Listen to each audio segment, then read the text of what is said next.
दोस्तों, hi everyone, कैसे हैं आप सब। एक बार मैं फिर से आ चुका हूँ एक और डरावनी कहानी लेकर।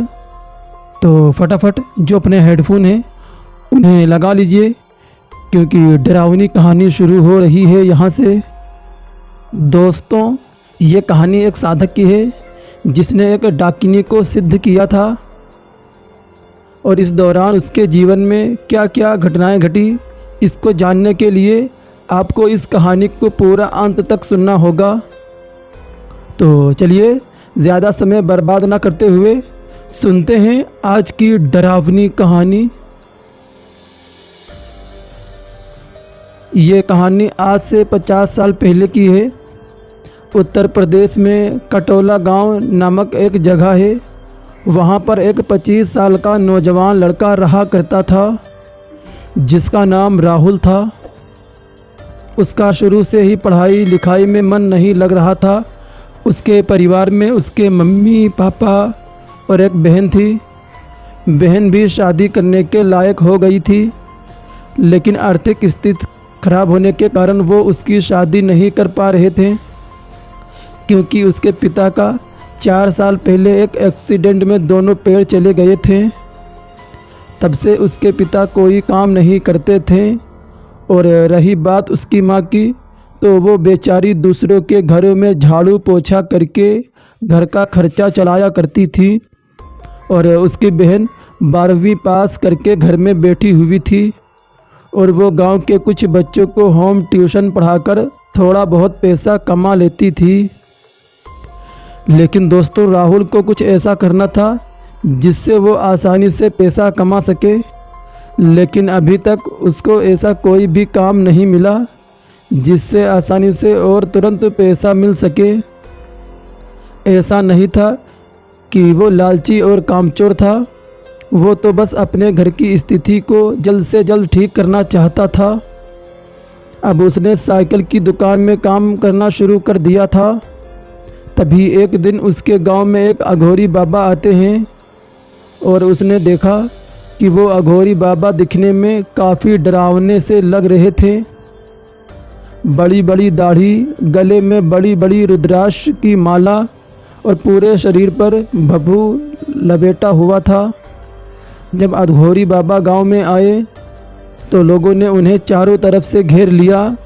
फिर वो अघोरी एक बड़े से बरगद के पेड़ के नीचे बैठ गए, और फिर सभी लोग उनके चरणों को छूने लगे और अपनी अपनी सारी समस्या बताने लगे। और फिर एक एक करके उस अघोरी बाबा ने सभी के दुखों का निवारण किया। लेकिन सबसे हैरान कर देने वाली बात तो ये थी कि वो सभी लोगों के बारे में सारी चीज़ें सच सच बता रहे थे, और सभी लोग खुशी खुशी अपने घर वापस जा रहे थे, क्योंकि उस अघोरी बाबा ने सभी के समस्याओं का हल बता दिया था। शाम तक पूरी भीड़ वहाँ से गायब हो चुकी थी, और वो अघोरी बाबा उस गांव के बाहर वाले शमशान में जाने लगे। तभी राहुल उनका पीछा करते करते उस शमशान के अंदर चला गया, और उस समय करीबन रात के 8:30 बज रहे थे। राहुल पेड़ के पीछे छिपकर उस अघोरी बाबा को देख रहा था। तो वो अघोरी बाबा बरगद के पीछे पेड़ के नीचे बैठकर कोई साधना कर रहे थे।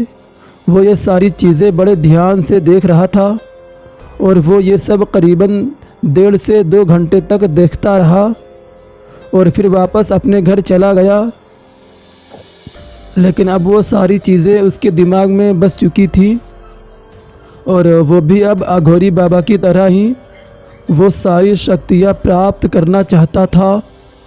वो बाबा अब हर रोज़ उसके गांव में आते और सभी लोगों की समस्याओं का हल बता देते थे। यहाँ तक कि उसने ये भी सुना कि वो अघोरी बाबा लोगों का भविष्य भी बताते हैं। लेकिन वो रोज़ रात को उनका पीछा करता, और जो जो वो करते उनको वो भी ध्यान से देखता, और फिर चुपचाप अपने घर वापस आ जाता। और फिर एक दिन उसके पिताजी ने बोला, बेटा तुम भी उस अघोरी बाबा जी के पास जाओ और अपनी समस्याओं का हल पूछो बेटा। लेकिन वो अपने पिताजी से कुछ भी नहीं कहता। लेकिन रोज़ रात को वो उस अघोरी बाबा का पीछा करता और देखता कि वो अघोरी बाबा कहाँ कहाँ जाते हैं और क्या क्या करते हैं। उसने कई बार उस अघोरी बाबा को देखा जो कि काफ़ी ज़्यादा हैरान कर देने वाले चमत्कार करते थे। अब उसके मन में भी ये लालच था कि वो भी उस अघोरी बाबा की तरह ही शक्ति प्राप्त करना चाहता है। फिर एक दिन वो हिम्मत करके उस अघोरी बाबा के पास जाता है और उनको प्रणाम करता है। और वो लड़का कहता है, बाबा आज तक मैंने आपसे कुछ भी तो नहीं मांगा, लेकिन बाबा आज मैं आपसे कुछ मांगना चाहता हूँ। फिर उस लड़के की बात सुनकर उस अघोरी बाबा ने कहा, बोलो बच्चा, क्या मांगना चाहते हो? तुम्हारी कोई भी समस्या हो मैं चुटकियों में हल कर सकता हूँ। तो उस लड़के ने कहा, बाबा मुझे आपकी तरह ही सिद्धि प्राप्त करना चाहता हूँ, क्योंकि मैं अपने जीवन में बहुत ही ज़्यादा परेशान हूँ। और फिर उसने अपने घर की परेशानियों को बताया। तो बाबा ने कहा, बेटा मैंने जो सिद्धि प्राप्त की है उसको पाना बहुत ही कठिन है और इसके लिए तुम्हें काफ़ी साहस और दृढ़ निश्चय चाहिए। तो राहुल ने कहा, बाबा मुझे आपकी सारी शर्तें मंजूर हैं, बस मुझे ये बताइए कि मुझे ये सिद्धि कैसे प्राप्त होगी। तो बाबा ने बताया कि ये सिद्धि प्राप्त करने से पहले मैं तुम्हें कुछ बताना चाहता हूँ कि बेटा इस सिद्धि से तुम्हारी जान को भी ख़तरा है। अगर तुम अपनी जान की परवाह भी नहीं करते हो तो मैं तुम्हें इस सिद्धि के बारे में विस्तार से बताऊंगा। तो राहुल ने कहा, बाबा मुझे आपकी सारी शर्तें मंजूर हैं, बस आप मुझे ये बताइए कि ये सिद्धि कैसे प्राप्त होगी। फिर बाबा ने कहा, जिस सिद्धि को तुम प्राप्त करना चाहते हो उस साधना को डाकिनी साधना कहते हैं बेटा। फिर उस अघोरी ने डाकिनी साधना करने की विस्तार से पूरी विधि बताई। डाकिनी की साधना तुम्हें चतुर्दश कृष्ण पक्ष की अर्धरात्रि से प्रारंभ करना होगा और तुम्हें ये साधना शमशान या सुनसान जंगल में करना होगा बेटा, जहाँ बेटा कोई भी तुम्हें देख ना सके। और सामग्री के लिए तुम्हें मांस, मदिरा, नर कपाल, लाल पुष्प, कुमकुम, सरसों का तेल, नारियल का गोला, किशमिश, सूखे मेवे और लाल चंदन की माला, ये सब लेकर तुम्हें किसी सुनसान जंगल में जाकर साधना करना होगा और उस स्थल को सिंदूर और सरसों के तेल को मिलाकर मूल मंत्रों को पढ़कर घेरा बनाना है और सामने मूर्ति स्थापित करके तेल का दीपक जलाकर देवी की पूजा करनी है। पूजा के दौरान नर कपाल को स्थापित करके सिंदूर लगाकर उसकी भी पूजा करनी है बेटा। और पूजा के बाद पूरी विधि से तुम्हें नारियल के जटाओं को जलाकर हवन करना है और हवन करते वक्त तुम्हें 108 बार डाकिनी सिद्धि मंत्र पढ़ना है। इस शक्ति को नियंत्रित होने पर साधक को भूत, प्रेत, पिशाच आदि को नियंत्रित कर सकता है। वो इसे किसी भी व्यक्ति के कल्याण के लिए उपयोग कर सकता है।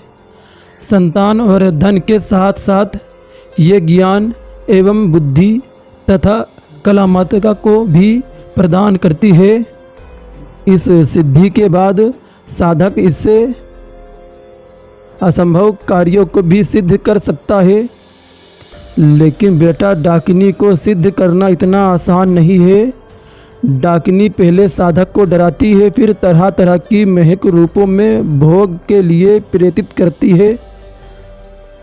इसलिए जिसका निश्चित दृढ़ है सिर्फ वही इस साधना को पूरा कर सकता है और अपने विचारों को शून्य किए बिना डाकिनी सिद्ध नहीं होती।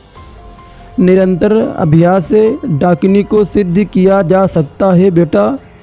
यदि कभी साधना भंग हो गई तो तुम्हें काफ़ी भारी नुकसान भी हो सकता है। इस सिद्धि को तुम भविष्य भी देख सकते हो, अपना भी और दूसरों का भी। और सबसे ज़रूरी बात कि तुम डाकिनी को बेवजह बुलाकर तमाशा दिखाना या सामान्य भोगों को प्राप्त करने में उपयोग नहीं कर सकते। साधना के समय भयानक आवाज़ें भी आ सकती हैं, आंधी तूफान जैसे प्रकोप हो सकते हैं, पर इनसे घबराना मत। साथ ही डाकिनी के साधक को हमेशा दुराचार से बचना चाहिए और लोक कल्याण का भाव रखना चाहिए, अन्यथा वो अपनी सिद्धि खो बैठेगा और उसका बुरा हश्र होगा। डाकिनी के साधक को किसी पर भी क्रोधित होने से बचना चाहिए, क्योंकि सच्चा साधक अपनी ताकत का प्रदर्शन नहीं करता। ये सारी बातें राहुल बहुत ही ध्यान से बाबा की बात सुन रहा था। फिर राहुल ने कहा, बाबा मैं ये साधना करने के लिए बिल्कुल तैयार हूँ। फिर उस अघोरी बाबा ने कहा, बेटा एक बार फिर से सोच लो, कहीं तुम्हें पछताना न पड़ जाए।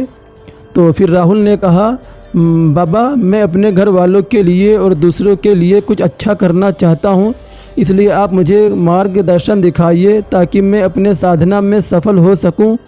तो उस अघोरी बाबा ने कहा, बेटा यह साधना केवल 3 दिनों की है और अगर तुम इसमें सफल हो गए तो डाकिनी तुम्हें प्राप्त हो जाएगी।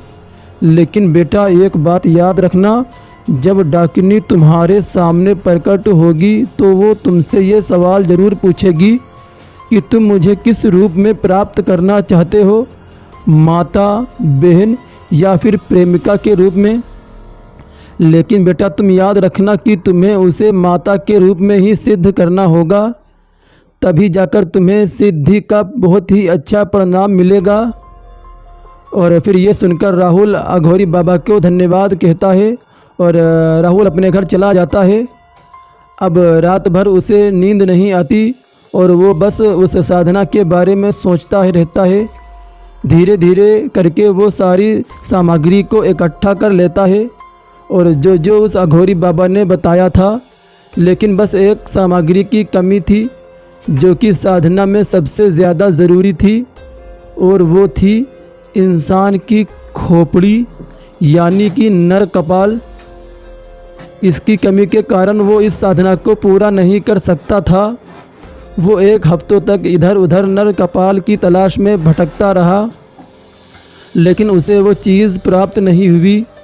हार मानकर वो फिर से उस अघोरी बाबा के पास गया और उसने अपनी समस्या का हल पूछा। तो उन्होंने कहा, बेटा अगर तुम्हें नल कपाल नहीं मिल रहा है ना, तो तुम किसी बंदर की खोपड़ी को भी उपयोग में ले सकते हो, लेकिन उसे शमशान के दक्षिण दिशा में बैठकर उस बंदर के कपाल को जागृत करना होगा, तभी जाकर तुम्हें इस साधना में सफलता प्राप्त होगी। इतना सुनकर वो थोड़ा बहुत खुश हुआ और किसी तरह करके उस बंदर का कपाल मिल ही गया। अब उस कपाल को जागृत करने के लिए उस अघोरी बाबा ने फिर एक मंत्र बताया और फिर उसने उस कपाल को जागृत कर लिया। इसके बाद कृष्ण पक्ष की रात को वो एक सुनसान जंगल में गया, जहां आसपास कोई भी इंसान उसे नहीं देख सकता था। और फिर जैसे जैसे उस अघोरी बाबा ने बताया, वैसे वैसे ही वो साधना उसने करनी शुरू कर दी। जब उसने साधना की शुरुआत करी तो उसे शुरू में बिल्कुल भी डर नहीं लगा, लेकिन जैसे जैसे वक्त गुजरता गया दोस्तों, वैसे वैसे उसके कानों में बहुत ही डरावनी आवाज़ गूंजने लगी और ऐसा लगने लगा जैसे आंधी तूफान आने वाला हो या फिर बारिश होने लगी हो।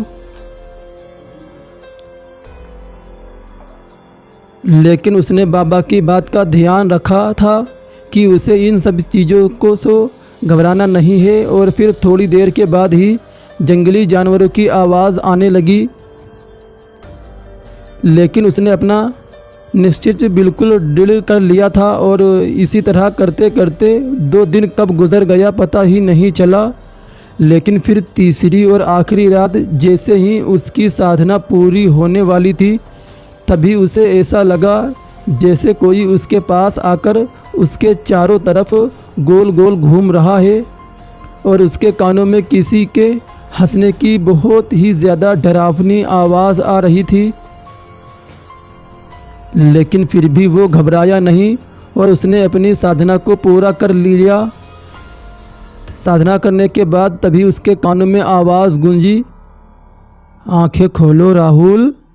और फिर जब उसने अपनी आंखें खोली तो सामने एक औरत खड़ी थी जो दिखने में बिल्कुल काली जी की तरह दिख रही थी और वो काफ़ी ज़्यादा लंबी और डरावनी लग रही थी और उसके एक हाथ में बहुत पुरानी और एक मोटी सी किताब थी। इतना देखकर राहुल काफ़ी ज़्यादा घबरा जाता है, लेकिन फिर भी हिम्मत करके वो उसको प्रणाम करता है। फिर वो औरत बोलती है, राहुल तुमने मुझे सिद्ध कर लिया है और अब तुम मुझे बताओ कि तुम मुझे किस रूप में प्राप्त करना चाहते हो राहुल। तो राहुल ने बोला, मैं आपको अपनी माता के रूप में प्राप्त करना चाहता हूँ, क्योंकि राहुल के अंदर इतना बल नहीं था कि वो उसे प्रेमिता के रूप में स्वीकार करे और उस अघोरी बाबा ने भी केवल माता के रूप में ही प्राप्त करने को कहा था, जिसके कारण राहुल ने उसे माता के रूप में ही प्राप्त करना सही समझा। और फिर इतना सुनकर वो डाकनी बहुत ज़ोर ज़ोर से हंसने लगी और कहा, ठीक है राहुल, आज से तुमने मुझे माता के रूप में सिद्ध कर लिया है। और फिर राहुल ने तुरंत बोला, माता क्या अब मुझे वो सारी शक्तियाँ मिल सकती हैं जो मैं चाहता हूँ। और राहुल की बात सुनकर डाकनी ने कहा, राहुल तुम्हें किस प्रकार की सिद्धि चाहिए मुझे बताओ। तो राहुल ने कहा, माता मुझे इस संसार में जितने भी भूत प्रेत पिशाच हैं वो सभी मेरे अधीन रहें और वो सभी मेरी बातों को माने। इतना सुनकर डाकनी बहुत ज़ोर ज़ोर से हंसती है और फिर बोलती है, राहुल इतनी आसानी से तुम्हें ये सब प्राप्त नहीं होगा, तुम्हें एक और साधना करनी होगी, तब जाकर तुम्हें ये सिद्धि प्राप्त होगी। और फिर इतना सुनकर राहुल हैरान हो जाता है और वो ये सोचता है कि अब कौन सी साधना करनी है। फिर उस डाकनी ने उस मोटी सी किताब को दिया और राहुल से कहा कि राहुल तुम्हें 3 दिन की और साधना करनी है और ये साधना इतनी आसान नहीं होगी, तुम्हें मेरा मंत्र तो जाप करना ही होगा, साथ ही इस किताब में जितने भी मंत्र लिखे हुए हैं वो सभी को तुमको एक साथ पढ़ना होगा। लेकिन जब तुम इस किताब को पढ़ोगे तब तुम्हें आभास होगा कि तुम्हारे चारों तरफ भूत प्रेत पिशाच भटक रहे होंगे, लेकिन राहुल तुम्हें घबराना नहीं है। और फिर इतना सुनकर राहुल परेशान हो जाता है और वो कहता है, माता ये कैसे संभव है, क्योंकि एक समय में केवल मैं एक ही चीज़ कर सकता हूँ, या तो मैं आपकी साधना करूँ या फिर मैं इस किताब में दिए हुए मंत्रों को पढ़ूँ। तो माता ने कहा, राहुल ठीक है, मैं तुम्हें एक शक्ति देती हूँ, जिस शक्ति से तुम आंख बंद करके भी इस किताब को पढ़ पाओगी और साथ ही मेरा मंत्र भी जाप भी कर पाओगे। इतना सुनकर राहुल काफ़ी ज़्यादा खुश हो जाता है। लेकिन दोस्तों कहानी में सबसे ज़्यादा ट्विस्ट तो अब आता है। और डाकनी ने अपनी शक्ति से एक कन्या को प्रकट किया और डाकनी कहती है कि तुम्हें अपने पूरे कपड़े उतार कर इस साधना को करना होगा और साथ ही ये कन्या तुम्हें साधना के दौरान परेशान करेगी और तुम्हारे साथ संभोग करने की इच्छा को जगाएगी। और अगर तुम अपनी साधना से भटक गए या फिर तुम्हारे मन में भी संभोग करने की इच्छा थोड़ी सी भी आई तो उसी वक्त ये कन्या तुम्हें जान से मार डालेगी। और फिर इतना सुनकर राहुल और भी ज़्यादा घबरा जाता है और बोलता है, माता ये कैसे संभव है। लेकिन दोस्तों वो डाकनी बिना कुछ बोले वहाँ से गायब हो जाती है। अब राहुल के पास ये साधना करने के अलावा कोई और रास्ता ही नहीं था। लेकिन एक बात तो कहनी पड़ेगी कि वो लड़की देखने में किसी अप्सरा से कम नहीं लग रही थी। और अगर इतनी सुंदर लड़की किसी को संभोग करने के लिए उपसाएगी तो इंसान चाहे जितना दृढ़ निश्चय भी क्यों न हो वो बहक ही जाएगा। इसके बाद राहुल ने अपने सारे कपड़े उतारे और वो साधना करने के लिए बैठ गया। अब जैसे ही वो साधना करने के लिए बैठा और उसने अपनी आंखें बंद की कि तभी वो लड़की उसके शरीर को इधर से उधर छूने लगी और उसके मन में संभोग करने की इच्छा को जगाने लगी। लेकिन राहुल को अपनी जान की भी परवाह नहीं थी कि अगर उसका ध्यान थोड़ा सा भी भटका तो वो लड़की उसकी जान ले लेगी। इतना सोचकर उसके मन में डर सा संस्कार पैदा हो गया। इसलिए उसने केवल अपने साधना में ही ध्यान लगाए रखा और फिर इसी तरह 3 दिन बीत गए और उसी रात फिर वो डाकिनी प्रकट हुई और उसने राहुल को कहा, पुत्र, तुमने सफलतापूर्वक को सिद्धि को प्राप्त कर लिया है और आज से इस संसार में जितने भी भूत प्रेत पिशाच हैं वो सभी तुम्हारे अधीन रहेंगे। लेकिन याद रखना, इस संसार में कुछ ऐसे प्रेत और पिशाच हैं जिनको तुम्हें खुद अपने से सिद्ध करना होगा और साथ ही अब से ये कन्या तुम्हारे साथ ही रहेगी और ये कोई साधारण कन्या नहीं है राहुल। जो तुमने सिद्धि प्राप्त की है ये वही शक्ति है। और फिर इसके बाद उस डाकिनी ने यह कहा कि ये कन्या हर तुम्हें मुसीबत से बचाएगी और साधना करने में ये तुम्हारी हमेशा मदद करेगी। लेकिन सबसे ज़्यादा ज़रूरी बात याद रखना कि इस कन्या को, जो कि एक शक्ति का ही रूप है, तुम इसको गलती से भी किसी और को मत दे देना, नहीं तो जो तुमने सिद्धि प्राप्त की है वो सारी सिद्धियां तुमसे छीन जाएगी और तुम फिर से एक साधारण से इंसान बन जाओगे। ये सारी बातें राहुल बड़े ही ध्यान से सुन रहा था और फिर जब डाकिनी जाने वाली थी तो उसने जाते जाते कहा कि राहुल, तुम मुझे अपने जीवन में केवल एक ही बुला सकते हो और उस समय मैं तुम्हारी केवल एक बार ही मदद कर सकती हूँ राहुल। इसके बाद तुम पूरे जीवन मुझे कभी भी नहीं बुला सकते। और फिर इतना कहकर वो डाकिनी वहाँ से गायब हो जाती है। फिर उस कन्या ने राहुल से कहा, अब मैं तुम्हारे साथ हमेशा रहूँगी, लेकिन उसके लिए तुमको मुझसे शादी करनी पड़ेगी और जब तुम मेरे साथ संभोग करोगे तभी मैं तुम्हारे हर कार्य में मदद करूँगी और तुम्हारी साधना पूरी करने में मदद करूँगी। और फिर इसके बाद राहुल ने उस कन्या से शादी कर ली और खुशी खुशी वो अपना जीवन बिताने लगा।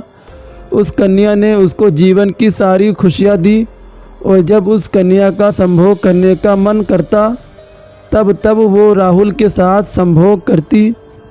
जब वो उस कन्या को घर लेकर पहुंचा तो उसने अपने माता पिता से ये बोला कि वो इस लड़की से प्यार करता था और उसने इस लड़की से प्रेम विवाह कर लिया है। ये सुनकर उसके घर वालों को थोड़ा अजीब लगा, लेकिन वो लड़की इतनी सुंदर थी कि उसके घर वालों ने उसे खुशी खुशी स्वीकार कर लिया।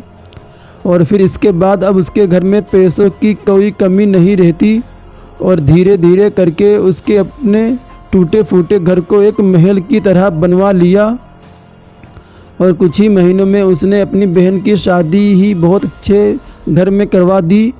इसी तरह वक्त गुजरता रहा और वो गांव में अब सभी लोगों की मदद करता था, लेकिन क्योंकि उसके पास पैसों की कमी ना थी और ना ही दिव्य शक्तियों की, अपने सिद्धि के कारण वो अपने गांव में धीरे धीरे मशहूर होने लगा। लेकिन उसके अंदर घमंड बिल्कुल भी नहीं था और वो अपने दरवाजे आए हुए लोगों की हमेशा मदद करता था। इसी तरह करते करते कई साल बीत गए और फिर कुछ सालों के बाद उसके माता पिता की मृत्यु हो गई। ये राहुल के लिए एक सदमे से कम नहीं था, लेकिन उस सेविका शक्ति ने उसे साहस दिया और कहा कि तुम्हें अपने जीवन में बहुत कुछ करना है राहुल, इसलिए तुम इन सब बातों पर ध्यान मत दो। मैं जानती हूँ कि तुम अपने माता पिता के गुजर जाने का बहुत दुख है, लेकिन राहुल यही जीवन की कड़वी सच्चाई है। और फिर राहुल ने भी यही सोचा कि ये बात तो सही है, लेकिन वो अपने मन को समझा नहीं पा रहा था। फिर सेविका शक्ति ने उसे काफ़ी समझाया और कहा कि अब हमें इस महल को छोड़कर हमेशा हमेशा के लिए चले जाना चाहिए और अब हमें शमशान भूमि में रहना चाहिए। ये बात सुनकर राहुल भी उसकी बात को मान गया और वो शमशान में एक छोटी सी कुटिया में रहने लगा। अब उसके पास बहुत सारे भूत प्रेत पिशाच की टोली थी जो कि उसकी सारी बातों को मानते थे। लेकिन कुछ महीनों के बाद राहुल को अब एक शक्तिशाली पिशाच को सिद्ध करना था, तो उसने अपनी ये इच्छा उस सेविका शक्ति को बता दिया। इसके बाद उस सेविका शक्ति ने उसे उस पिशाच को सिद्ध करने की सारी विधि और मंत्र बताया और राहुल ने केवल एक दिन में ही उस पिशाच को सिद्ध कर लिया।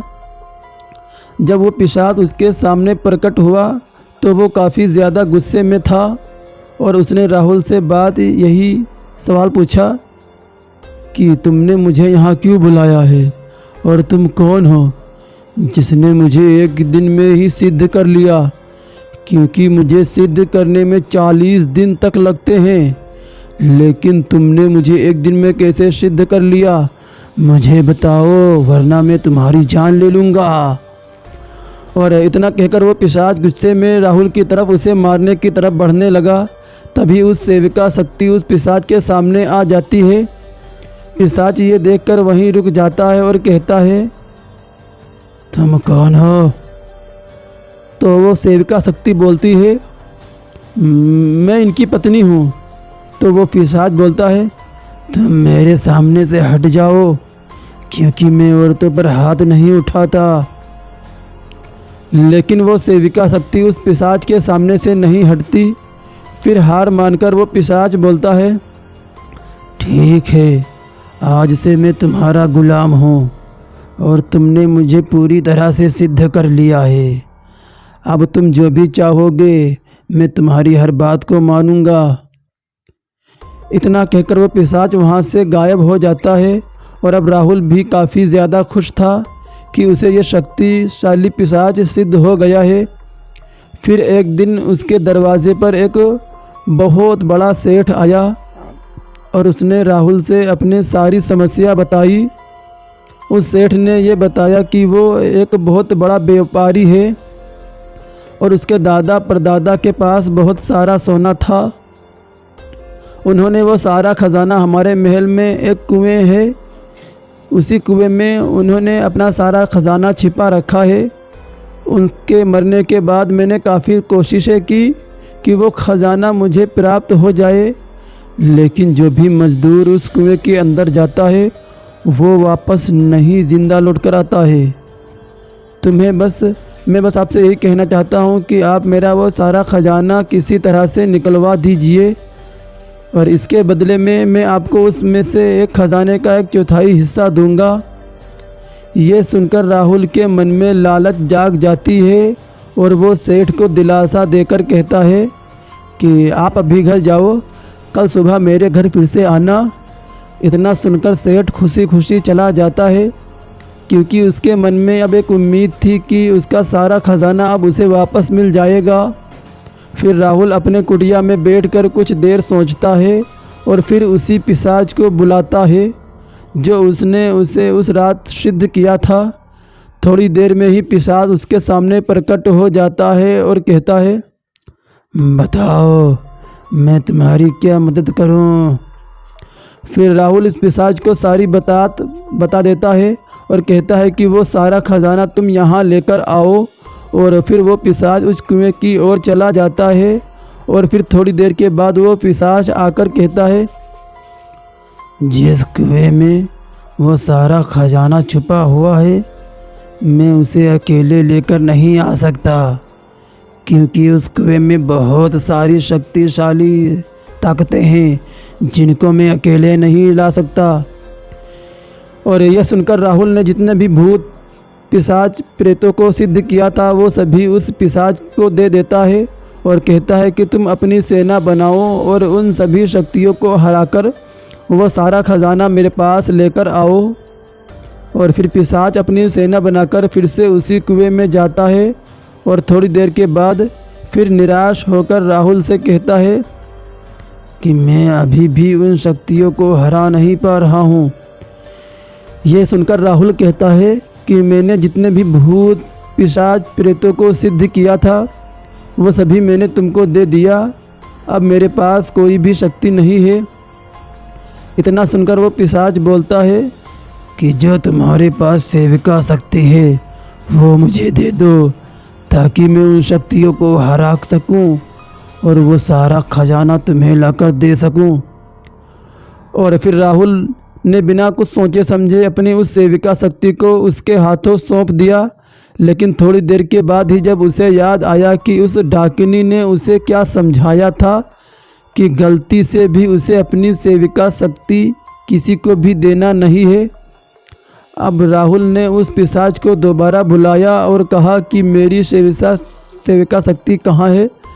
तो उस पिशाच ने हंसते हुए कहा, अब तुझे तेरी सेविका शक्ति वापस नहीं मिलेगी, क्योंकि हम दोनों बहुत ही खुश हैं। और वैसे भी अब मैं तेरी कोई भी बात नहीं मानूंगी, क्योंकि अब मैं आज़ाद हो चुका हूँ और तेरी सेविका शक्ति भी अब मेरे पास है। और मैंने तेरे सेठ को भी मार डाला और अब तेरी बारी है। और फिर इतना सुनकर राहुल बहुत ही ज़्यादा घबरा जाता है और मन ही मन सोचने लगता है कि अब इस पिशाच से कैसे बचा जाए। तभी उसे याद आता है कि उसे उस पिशाच से कोई बचा सकता है तो वो केवल डाकिनी है। वो मन ही मन में डाकिनी को याद करने लगता है। लेकिन डाकिनी आते ही राहुल से कहती है, मैंने तुम्हें इस चीज़ के लिए मना किया था, आखिर तुमने वही किया ना। और अब चाह कर भी तुम्हें यह सेविका शक्ति कभी भी नहीं मिल पाएगी। और राहुल डाकिनी के पैरों में गिर जाता है और माफ़ी मांगने लगता है। फिर डाकिनी उस पिशाच से राहुल को बचा लेती है और कहती है कि अब ना मैं तुम्हें दोबारा मिलूंगी और ना ही वो सेविका शक्ति मिलेगी। और फिर इतना कहकर वो डाकिनी वहाँ से गायब हो जाती है और राहुल के पास अब पछताने के सिवा कुछ भी नहीं रहता। अब उसके पास कुछ भी नहीं बचा था, इसलिए अब उखड़ा उखड़ा सा राहुल रहता है। लेकिन जब भी राहुल उस घटना को याद करता है तो मन ही मन बहुत पछताता है कि आखिर क्यों उसने बिना कुछ से सोचे समझे अपनी सेविका शक्ति को उस पिशाच के हाथों क्यों सौंप दिया। तो दोस्तों, डाकिनी साधना की ये कहानी यहीं पर समाप्त होती है और उम्मीद है कि आपको ये कहानी ज़रूर पसंद आई होगी। और अगर पसंद आई हो तो प्लीज़ कमेंट बॉक्स में ज़रूर बताना। और इसी तरह की डरावनी कहानियाँ सुनने के लिए हमारे इस चैनल को सब्सक्राइब करें और बेल आइकन को भी दबाइए।